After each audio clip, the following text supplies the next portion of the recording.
Hey guys, what's going on? Welcome back to the Philly Sports Network YouTube channel for a slightly different video today because we're sending it over to you. That's right, I went out on Twitter and asked you for your Eagles related questions as well as the YouTube community tab just to sit down and have a nice chat really. It's been a stressful few days. I know coronavirus panic is at an all-time high. Sporting leagues throughout the world are beginning to be cancelled and rescheduled. The NFL still set to start on the 18th, but no coaches are there and the Eagles are shutting down. It's a bit stressful, alright? So I thought 10 minutes sitting down, having a chat about the Eagles, it'd be nice. And we go over everything from, potential draft picks to whether your pets talk about you behind your back. So diverse topics there. Before we start though, I did just want to say a big thank you because your support over the last few weeks has been absolutely amazing. Whether it's on our website, whether it's on the YouTube channel, you truly are the best fan base on the planet. Philadelphia sports teams are lucky to have you and we're lucky to have you as an audience. And I think over the next 3 weeks, like for me being self-employed, knowing that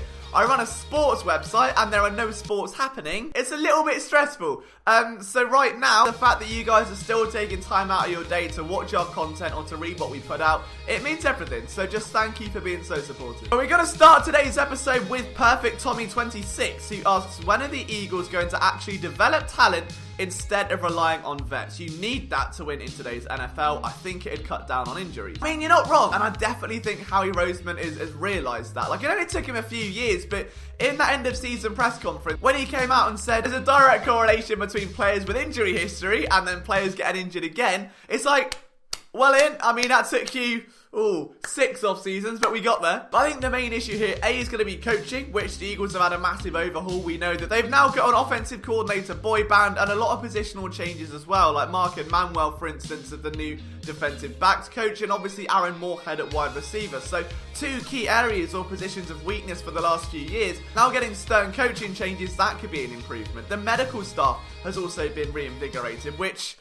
has happened for the 4th year in a row, but beggars can't be choosers, alright, at least it's happening. Outside of that, the Eagles' motive has always been to build through the draft, which means drafting talent, then letting it develop behind free agent, plug and plays and prove it contracts until such a time as those players are ready. And the problem has always been the players have never really been ready. So it's tough, but I think this year with so many draft picks that the Eagles are in a good position to not only infuse youth into the team, but to make the most of that and really start developing that talent through. I think this is going to be a very important year, not just off-season, but season overall for Howie Roseman and the Eagles. And fingers crossed, this will be a year where injuries shrink quite a lot and we start seeing that talent rise through the ranks. Union Hulk says, hello gorgeous, you can send Philadelphia Union one player they can afford from England. Who is it? He sent a gif of Joey Barton. For me, it wouldn't be him, I'm afraid, at this point, Union Hulk. I would go Charlton, because I'm a Charlton guy. I think Alfie Doughty would be the man I look at. He's a left back, he's absolutely electric, just sprints up and down the wing. He's only 18 years old, and I think that with Kai Wagner out, it'd be a good fit. So that's where my heart would be. Definitely not because I signed him on Football Manager for the Union on a Twitch stream, which you can check out on Fridays. At MovesXD says, who would you rather not have anymore, Cox or Wentz, and you have to play them 2 times a season? Oh, that's tricky. You know what? I think that it's a lot harder to find a great quarterback than it is to find a great defensive tackle. And I may be wrong. on that. I know it's subjective, but if you're going to lose Fletcher Cox, you've got then the cap space to go and get yourself either a veteran defensive tackle or a few. You know you've still got Malik Jackson waiting in the wings as well. Whereas alternatively, if you lose Carson Wentz, to get another franchise quarterback playing at his level towards the end of 2019, very, very difficult. And the two are in similar situations. Fletcher Cox had no help whatsoever, bit of a down year due to injury, and it wasn't ideal. Carson Wentz had no help whatsoever and still put on an absolute masterclass from about week 8 through to week 17. So I would go with Carson Wentz. I have to keep that franchise QB. The guy is just unbelievable. Andrew Russo says, top 5 things you stan. Okay, do you know what? We're going to get a bit soppy here. I stan everyone that is in the PSN Discord server. If you're not in the PSN Discord server, get in it, alright? It's a load of fun. Especially now, you could be a die-hard Eagles fan. You've got no one to talk about it with because no one's interested at the minute. So get yourself in the Discord server, make some friends. We have voice chats. It's a lot of fun. I stan self-improvement. You know, that's a big one for me. Like, I'm always very self-critical.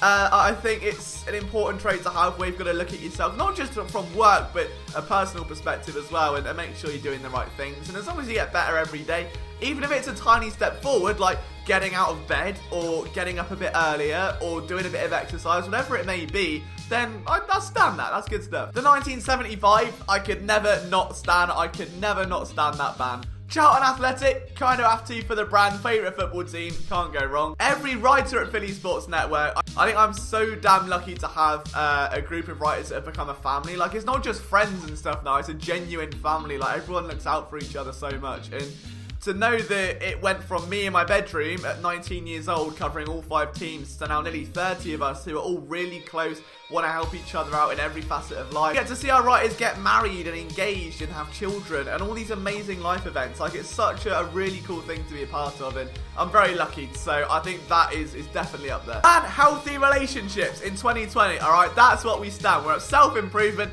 healthy relationships, alright? Don't be taken on a bicycle ride and don't be the man driving the bicycle.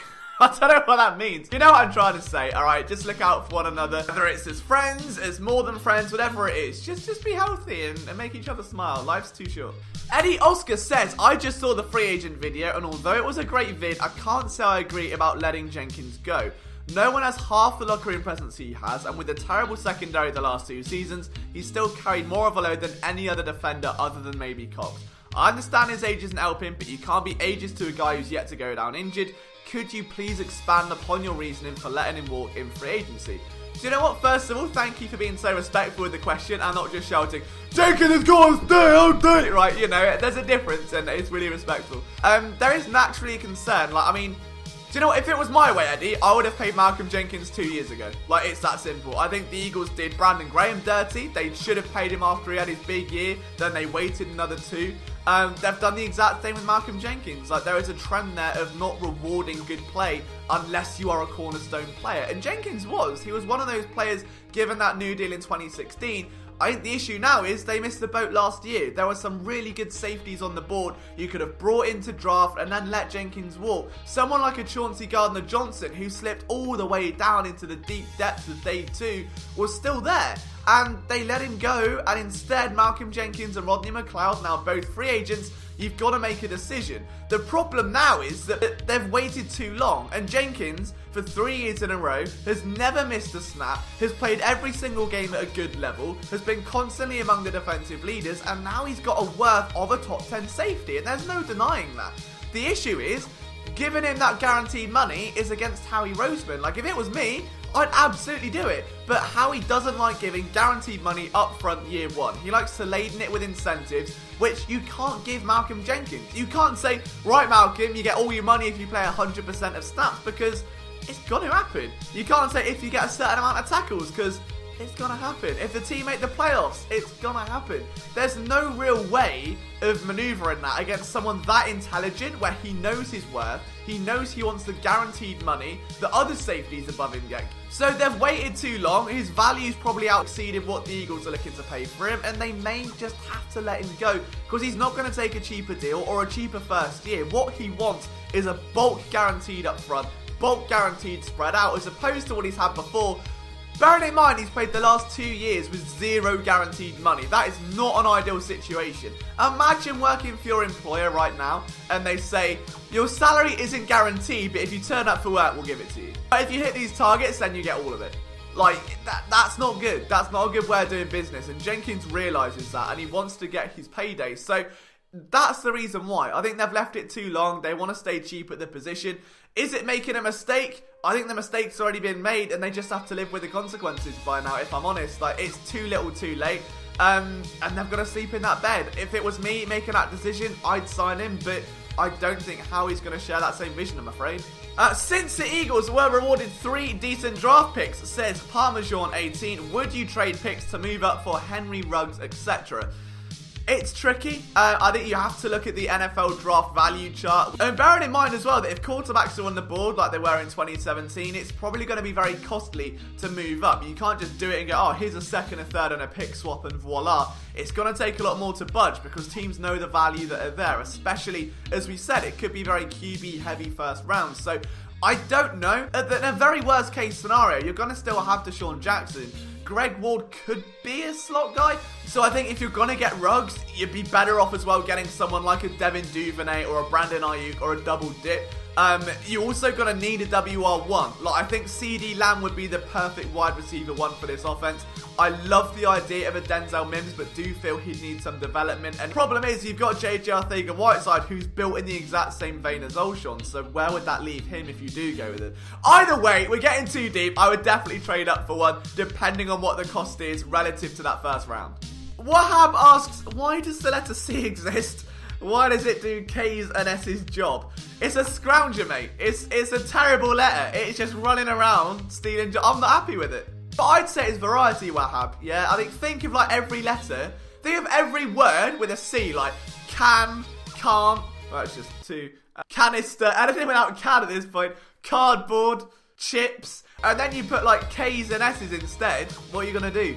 And you couldn't have chips without a C. You'd have kips. So you need a C. It comes in handy in those clutch situations, but if you had Carson Wentz with a K, it just looked wrong. You need C. C shaped it up. C's that friend that's change of pace, you know. Like, your K's and your S's are like, let's go to the bar every weekend and get drunk, and then the C's like, no lads, let's have a quiet one this week. Let's sit at home. Let's relax. And you need that in a dictionary. See, I'm a big Novell Clark lover. Something about UCF corners that just gets me a bit flustered. I don't know what it is. Like, their coaching staff is doing an incredible job at turning out NFL talent, but 6'1", 179 pounds. He's very patient at the line of scrimmage, and he's just one of those rangy corners that is just violent at the catch point. He's a dinner cornerback. He's not ideal in run support. He's not the best tackler. He can miss a few, but I think if you're drafting him, you're not drafting him for that reason. You're getting someone that's very zonally aware, that's got great click and close and tremendous ball production. So as a budget corner that you can probably build up, I like Novell Clark. I think Troy Pride's another name, but that's probably like round 3. And then you've got Elijah Riley out of Army, who I did like seeing. I love Levert Hill, actually. He's only a little corner, like 5'11", but the guy's footwork is just unbelievable at the line of scrimmage. He's one of those that can press without having to put his hands on receivers, can just mirror a match so well. That's important. We know the Eagles seem to have a bit of a leniency for going in for those smaller cornerbacks that can maybe play in the slot. So someone like him in the 6th round, I think, will be a good shout as well. Wide receiver, I don't mind Desmond Patman. I think that's a very good shout. Very much an Alshon Jeffrey type of player, though, like 6'4". Whereas someone like a Benjamin Victor, who may slide down draft boards just because of how much depth there is, I think could be an absolute steal out of Ohio State. Like, you turn on the tape and the guy is just absolutely electric. Thomas Connett says, if you had to choose, would you rather My Chemical Romance or All Time Low break up forever? I would say My Chemical Romance. Purely because we've already had them break up once, and I've lived with that for like 6 years. All Time Low are still pumping out bangers left, right and centre. You can't stop it. On that note, I caught a set list when I was about 14, and bear in mind I'm 6'3". I've been that way for about 8 years. So when I was at an All Time Low gig at the front and a set list comes out, and my hand just grazes up like a barge pole, and everyone, and all these little like teenage girls are like looking up going like, oh, they had no hope. No, I felt so... I was like Miles Sanders with that set list, sprinting out of that concert hall. I was juking and trying to run out. I'd never seen so much anger in the faces of teenage fangirls before. Hashtag Ollie Kate says, what's your meal deal? Now, if you're not in England, alright, a meal deal is the lifeblood of England, alright? For £3 or about $5, you get to choose a sandwich, a drink, and then a snack or a chocolate treat, right? So the idea there is that any shop you go to, it doesn't matter what retailer, what brand it is, they all have their own versions of these meal deals. And for me, it's very dependent, because do you go for cost efficiency or do you go for taste? And I would say that for me, it's always a chicken and bacon sandwich, without a doubt, whether it's lettuce or stuffing or mayo. It's got to be chicken and bacon. For a drink, I'm now impartial to orange juice, purely because I've got to create a Red Bull in the office, so I can't go too deep with that. Normally, though, it's a Lucozade or a Gatorade in America. And then for a treat, normally a chocolate bar, because I'm unhealthy. Jay Fizzle Dizzle says, more important to rebuild the D-line or the DB group? I would say the DB group for sure. Defensive line at the minute, I know it's weak underneath, but there's at least surface starters. Like, Brandon Graham's good. I think Vinny Curry comes back. You've got Fletcher Cox and Malik Jackson. Like, that's 4 straight away. That's his starters. You've rotational guys. Josh Sweat showed some improvement. We don't know what Sharif Miller's done to this point, so that's intriguing. And Derek Barnett, of course, going to be entering his 4th year, so you're expecting a big year from him. And then if they bring back Hassan Ridgeway, that's a whole group. Like, I don't mind that. There's some question marks over it for sure, but I don't mind it. Defensive back, like, Jesus Christ, you could lose both safeties, both starting cornerbacks, be left with a flurry of nickel guys in like LeBlanc, Jones and Maddox. You need outside help, you need it now. So without a shadow of a doubt, it is the defensive back group. How is the coronavirus affecting your talent, if at all? At the minute, like, we're really lucky. Like, I know England's a bit further behind Italy and places like that. So, like, we've only just started closing football leagues and stuff around. And there are only a few cases in England from what I'm aware of at the moment. So it's nothing too drastic. And the town we're in is so small and out of the way of like major airports and stuff. Like, I don't think there's a huge concern, at least to begin with. Obviously, as soon as it hits and it starts spreading, then we'll worry. But as of right now, not that bad. And I think the main worry for me is just my job, because obviously running Philly Sports Network, knowing that every major sport is pretty much cancelled, it's hard to then get 30 writers to talk about sports that aren't happening. Like, there are no games happening. There's only so much content you can produce. So it's going to be a rocky few weeks to get content out. Like, I know the NFL, we've got mock drafts and prospect profiles, and there's a lot of stuff to do. But as someone that is now relying on that content for income and to live, it's a little bit worrying. And obviously I understand the reasons why they are cancelled. And a lot of people are like, yeah, sports don't matter, like health of millions.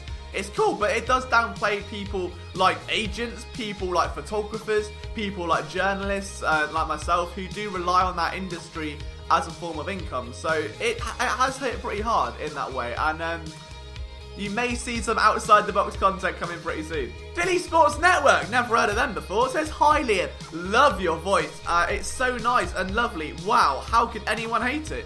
I wish I knew. I wish I knew, but I still get told I sound like a NASCAR wheel gun, so sorry, Philly Sports Network, who is definitely not me. Just wondering where you can get that gorgeous new merchandise. By gorgeous new merch, do you mean this little puppy, this little, this whole thing, this whole little merchandise? Yeah, we've launched new merchandise recently, guys. You can cop it down at the description below, or teespring.com/Philly Sports Network. Loads of new designs. There's an Eagles-related colorway as well, so you can look good, repping the branding, be part of the team. Dylan says, will Carson Wentz ever go back to his MVP caliber form? Yes, he will. Gary Ravelli says, do you think the Eagles are in a rebuild? Because looking at their roster and players on downside, they're old on both offense and defense, and with 10 picks, lots of new faces will make the roster. I don't think they're in a rebuild. I think they're in an infusion year where you just want to bring in as much youth as you can, get out some of the old guard, like we said, a Jason Peters. Unfortunately, I think Malcolm Jenkins is going to be one of those guys, and let that young talent bleed through. Like, you see the difference it makes on the field as well. Like last year, players such as Boston Scott and Greg Ward Jr. and even Craig James were having to ball out, and they made a difference, and that young energy means a lot. So I think the Eagles are absolutely looking at the difference between those veterans and the younger guys and trying to infuse it. But it's not a rebuild, it's more of a retooling year. Flight Game says, do you think it's possible Philly leapfrogs go maybe pick 11 to take someone like Judy or Lamb? I don't know pick 11. I could see maybe like pick 15, 16. I don't know how much they'd give up.